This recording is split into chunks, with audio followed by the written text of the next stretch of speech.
Hey guys, welcome back to the channel. I hope you're all doing well. And as you'll see in the title, today we're going to be walking through my master's design thesis for architecture. So starting off, we have the first page. Now, I've titled it A Voice for the Voiceless, and the reason for that is my project is based in the Kibera slum in Africa because it was something I went to go see, and I wanted to understand it and look into it more. So do note there's a couple of photos that may be disturbing, and I'll let you know when those are. Something I have learned successfully, finally, over my previous years in architecture is the importance of narrative. I originally thought it was a little bit of a cop-out, but I've actually realized the necessity of it because it's the way we envision other people's views and we can understand different people's thoughts. So the narrative is quite important throughout your project, and that was something I really focused on. So I want to lead the viewer in, set the scene, and then portray the problem and then how I intend to solve it. So firstly, we set the scene. As you can see here with the current UN data, the percentage of the population of the world that reside in slums has actually decreased, but because of general population increase, the individual number of people has actually gone up. Then some basic parts, I show some key definitions. Now, originally I and my lecturers were using the term informal settlement, thinking it was more respectful, politically correct, but I didn't realize until after researching that they actually have different definitions. So this was something I deemed important to share at the start. I look at some of the global statistics. So again, all of this is to set the scene, to help the viewer understand the significance of this project and why it is relevant in today's society. I look at some key slums, and then I basically talk about Kibera, which is the one that I will be focusing on. Now, the next couple of pages will have the images, just to warn you guys. Here is a photo I took myself of the slum while I was in Kenya, and then the next few pages share a professional photographer, Christian Al's depictions of his time in the slum. They depict some not very nice images, use his original captions to kind of articulate the points that he wanted to share with each individual image. I decided this topic quite a while ago, and therefore I also decided to use it as the topic of my dissertation. So in my dissertation, I chose to analyze UN Habitat, one of the main organizations that are doing slum interventions, and I wanted to analyze their approach, why they do it, what they do, and how effective it generally is on different criteria. And that is why I put my summary in here. So throughout my dissertation, I found several key things that I thought were important points, and that was that the slums highly neglected social factors. They didn't understand the rich social fabrics of the environments they were dealing with, in my opinion. I felt that the approaches that they used to slum interventions were rigid. Because they do a lot of them, they kind of have a copy and paste system. They use, say, a slum in India and a slum in Africa. In my dissertation, I note that this really fails to understand the real context and actually develop a solution that really benefits the individuals, because everywhere is different. The culture, the religion massively affects the climate of the place. I also highlighted that symptoms were kind of prioritized over causes because they had shareholders and investors to go to. It felt like the UN Habitat projects prioritized shiny before and after photos, essentially. The photos of their interventions would be shared in documentation for shareholders, etc. And I felt it really did some of the communities a disservice. And that is with this one key example in Huruma in Africa. As you can see here on the left, this is the initial layout of the homes, and people were in very small homes, but they were all on a ground floor, bungalow style. Now, UN came in and said, great, let's build you multi-story housing, you get bigger homes, you'll all be happy. And this is the result. Now, because they didn't understand the rich context and the dynamic of the area they were working in, they didn't realize that a lot of these families made their living selling door-to-door different groceries, fruit, and different goods. And therefore, by now putting a family on the third floor, you've basically kind of just destroyed the local economy. So that informed my next approach. And again, this all ties into my narrative of my project. So the impact of this dissertation meant that I basically decided I didn't want to follow in those footsteps. I wanted to look at a contrarian, a different way of solving this problem that potentially could even be more cost efficient. So what I said was I would do both a quantitative analysis, which would be analyzing data and numbers, but I would also do a qualitative analysis. Now, this qualitative analysis is with the aim of understanding the non-numerical data, the things about people's quality of life and their experiences that wouldn't be captured in simple tallies and graphs. Now, I utilised UN Habitat's official data for this, given it's hard to access data of this environment. I look at the layout of the city, and then I go in depth looking at this primary data source of UN Habitat, looking at the facilities available, broken down into water points, sanitation facilities, health facilities, waste management, education, and social and public facilities. Now, feel free to pause and look through this. I will put an upload available in the description if you want to look at this in depth. And the point of this was I basically identified areas that I deemed in emergency need. And one of the key ones here was the waste management. Currently, over 85% of the waste management was completely out of use, and it meant there was just build-ups of waste on the floor. Another point I noted was sanitation facilities and public toilets were also hard to access, and also water access was difficult. And then I basically summarized my key observations from all of this data, and then we move on to my qualitative analysis. So I spoke to 3 individuals. I spoke to B from the blog B Adventures. She is a volunteer and works a lot with the charity Street Child in a lot of these specific areas. And her takeaways, her advice on what she believes would be important. I then spoke to Moses, who is the owner and founder of a CBO, a charity-based organisation, which is essentially a dance school for children of the slum. The reason it's been so successful is that parents, when they don't have work, send their children here, and for some of these children, it's the only meal they get within a day. And then I finally spoke to Sammy. Sammy is the director of the Edmund Rice Centre, a NGO, a non-government organisation, and that is based in the area. And Sammy was actually born and raised in the slum. He lost a number of his relatives and family members, and he actually was able to work and get out of the slum, and now works with this charity, helping fellow individuals that live in the slum improve their quality of life. And finally, I spoke to John. John is a director of a company called Jenge. They are local in Kenya, and they became quite popular for this recycled brick technology. And it was a key idea that I wanted to implement into my design, enabling me to solve the waste issue, but also have a viable building material, something that could either be sold or utilized within the slum for building. One thing I believe I've done extremely well with this project is the narrative. I think the lead up is great. Now, if you guys have seen my last video, you'll know that my design, I believe, fell through somewhat, and actually this really good build-up actually almost is a detriment to me, because I don't believe it follows through with the same quality for the design. But again, that's something to learn for future. So after all of this build-up, I then also look into things like the streets. I realized they were quite clean on the high streets. However, it was the rear and the back streets with all of these alleyways where a lot of the dirt would accumulate, that were poorly lit and that were in reality unsafe. I also analysed the standard house construction of the area, and that led me to my key design hypothesis. So my idea for this project was proposing a new way to look at the slum and slum intervention, and that was teach a man to fish rather than give him a fish. And what I meant by this was I wanted to give the residents the means to help themselves. So rather than coming in, knocking down their homes and building new homes, it was utilizing all of this research to find the way that would best help them on their terms. I've done mood boards to understand the kind of environment and feel, and this led to my brief. I decided to have a 2-pronged approach, and that was, one was a waste collection scheme with key collection points around the slum, and a recycling scheme that would use these waste plastics that were collected to turn into bricks.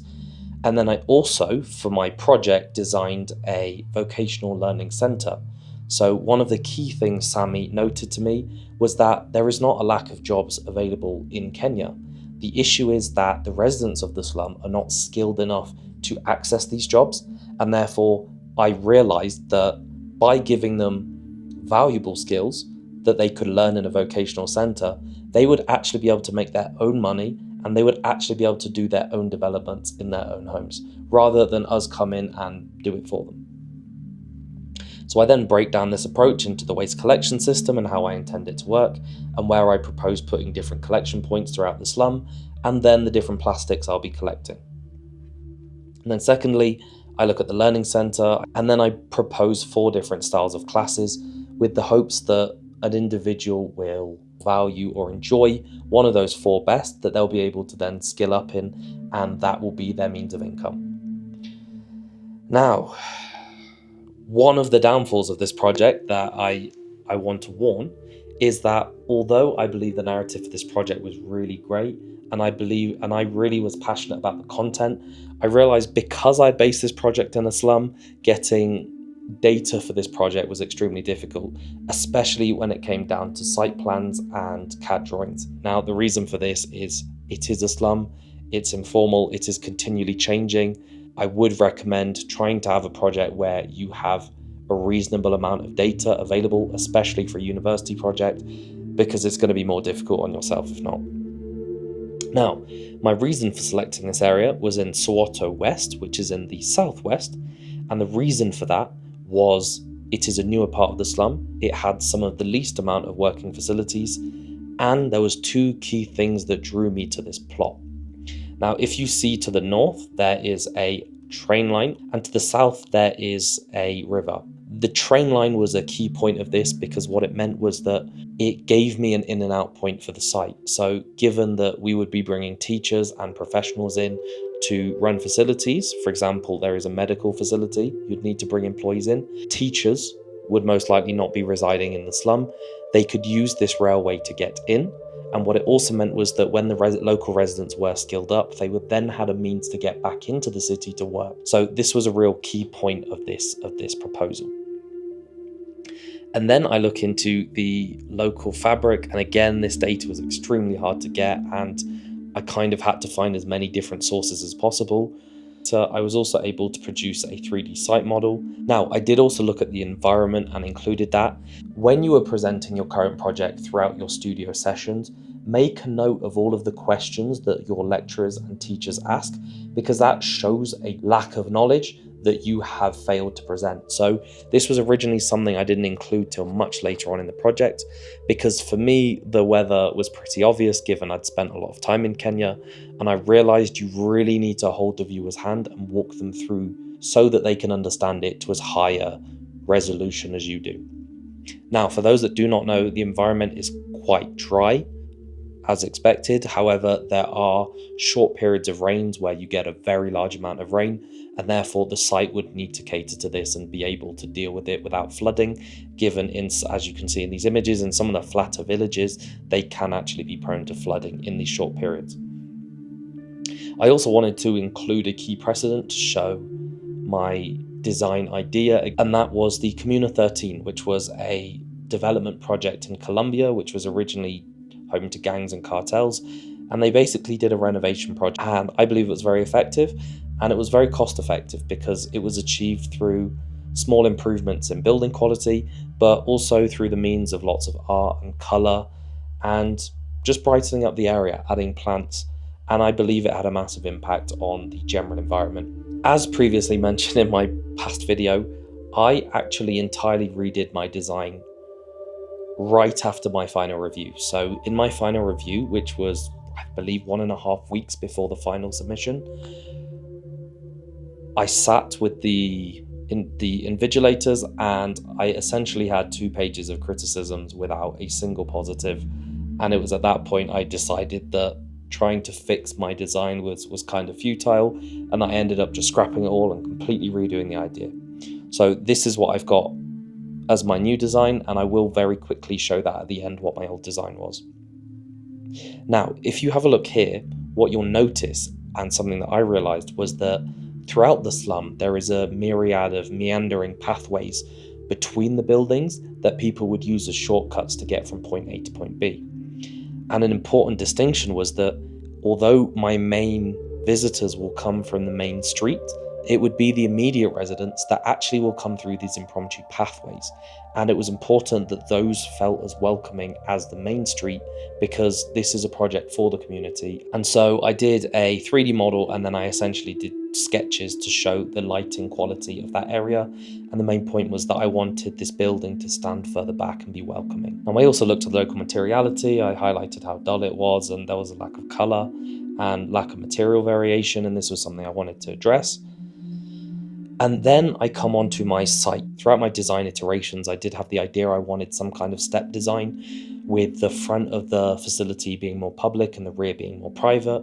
This kind of evolved, but essentially I felt that because of the drastic slope of the site, it was best to excavate and create 3 flat planes that I call platforms of activity. This was one of my new design ideas that I had very later on in the project, and that was that working with the company that make those bricks, I could actually propose that we design a new one. And after much iteration, I came up with this interlocking circular design.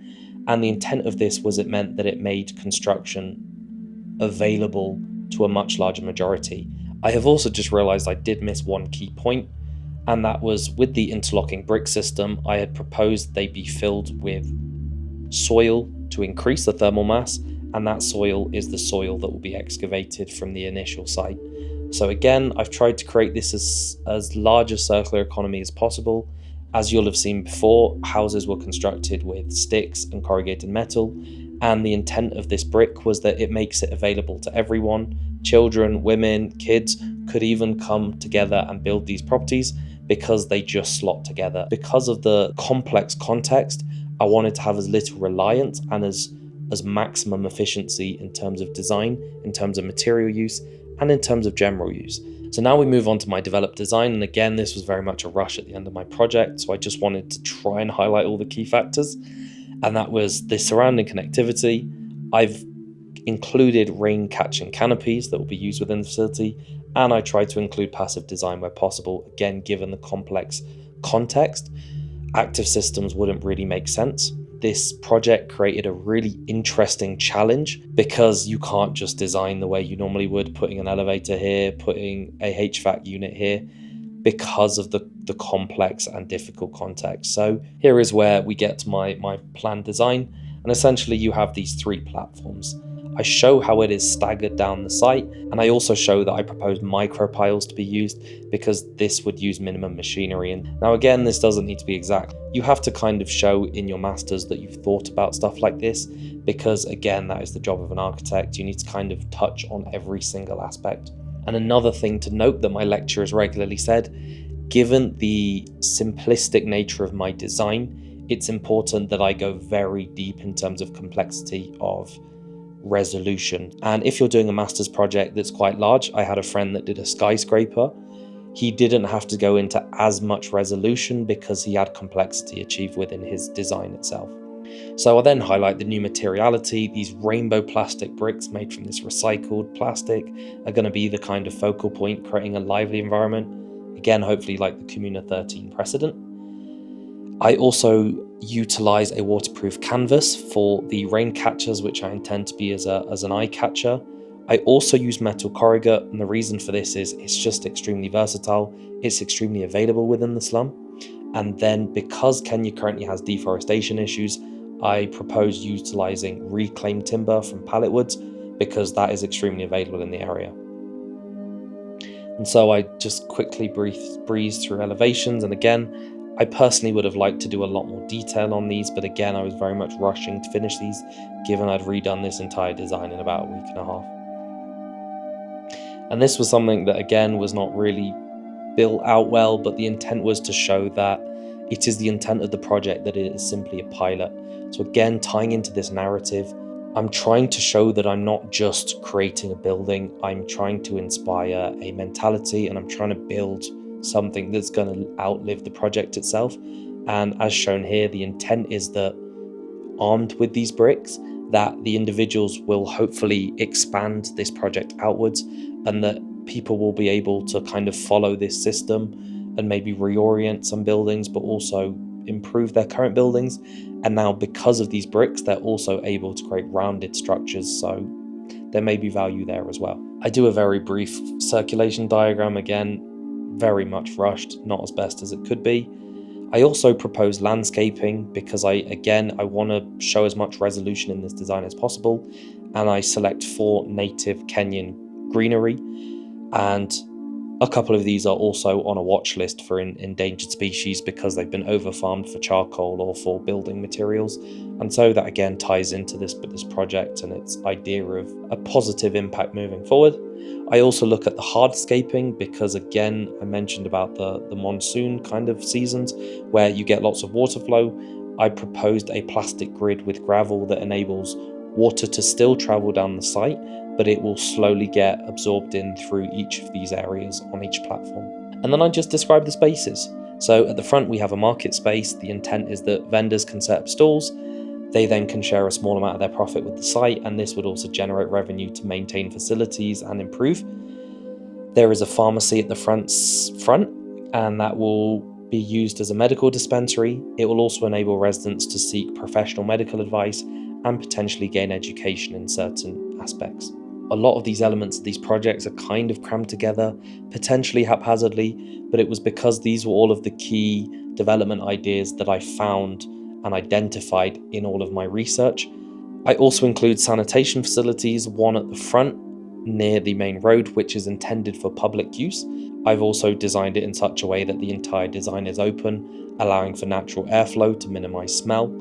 I've also proposed ecological toilets to be used on site, and I've proposed for the water collected from the canopies to be used for taps and to be used for toilets. I also propose a stage, which is a public entertainment space where there could be music, there could be meetings, there could be seminars and talks, and there could just be general activities for the local community. I wanted to include as many valuable spaces for the community as possible within one design. And then we also have the 4 classrooms. So I selected 4 areas of learning, as mentioned, and those are computing, electronics, handcrafts, and maths. And the point of these is, again, as I mentioned, hopefully one individual will complete a taster session of each.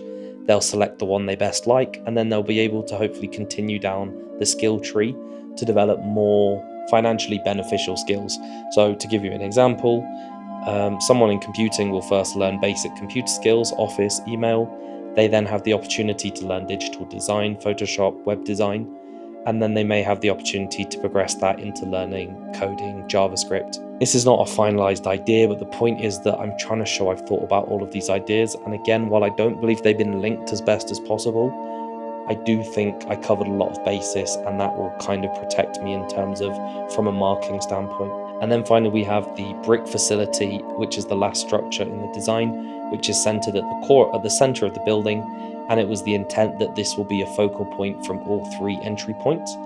And I've also included passive design to use a wind tower that will basically, if you don't know, it works by creating negative pressure caused by air blowing through it, and that basically draws hot air out of the building. And then the aesthetic design of the building has actually been inspired by local nomadic cultures, 2 local tribes, incorporating different elements of their native kind of huts they built. I then also propose a way of transporting the plastics because I realized this was something I hadn't touched on. And then finally, I have the addition of a garden at the rear of the structure, and the intent is that this vegetation that's grown can be given to residents, but also it can give individuals an opportunity and children to learn how to farm. And then I've also designed it in such a way where it is on the lowest level, and this will gain all of the runoff from the rain. And because this area is not covered by the canopies, it will have a greenhouse effect and will hopefully be optimum for growing plants. And then we kind of move on to all the little bits you just have to include. I show potential wiring diagrams for the photovoltaic cells I propose including, and how I intend to run specific water piping from the canopy to a reuse tank. I then also look at the roof design of the structures and how I've incorporated passive design into this. And I also show these kind of environmental factors. So I show how I intend to passively cool the structure, how the high thermal mass of the walls will hopefully passively heat in the evening, so it will absorb heat in during the day and slowly release it in the night. I showcase the photovoltaics and my rain collection system. And then finally, I end with details to show how I'm proposing the wall to be built up with the foundations and how I intend for the rain collection system. As well as finally, I touch on the regulations. That is because getting between these platforms, there are large stairs, and I've included slopes as well that meet UK regulation. Master's degree is interesting because when you touch on things like regulations, you're normally expected to utilise your local regulations, even though the regulations in Kenya are different. Because this is a master's project in the UK, I had to adhere it to UK standards. As you can see, this is my design diary. This is something we also have to submit with all of our submissions, and the intent is that this showcases all of my sketchbook work, all my design iteration, all of my notes, all of my drawings and diagrams, and this is something we have to submit with our documents. As you will see in a moment, where I had basically almost completed the project, I essentially rushed to finish because I wanted it done. I included a load of information that I ended up taking out because I didn't deem it necessary in the final project.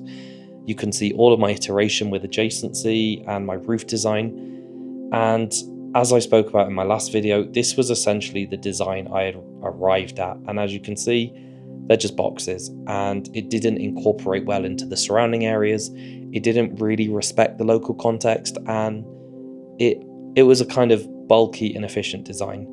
And then I tried to rework this and improve it, and ended up with these large canopies, and I just felt that it wasn't going anywhere because I'd started in the wrong place. As you can see, I even finished all of the renders, and I put it in my design diary just so it's not wasted. But I had entirely got a different design of roof, of layout. I'd proposed rammed earth walls, and I ended up just scrapping it because I didn't believe it did the site justice. And that was when I then came up with the idea of the bricks, iterating with bricks.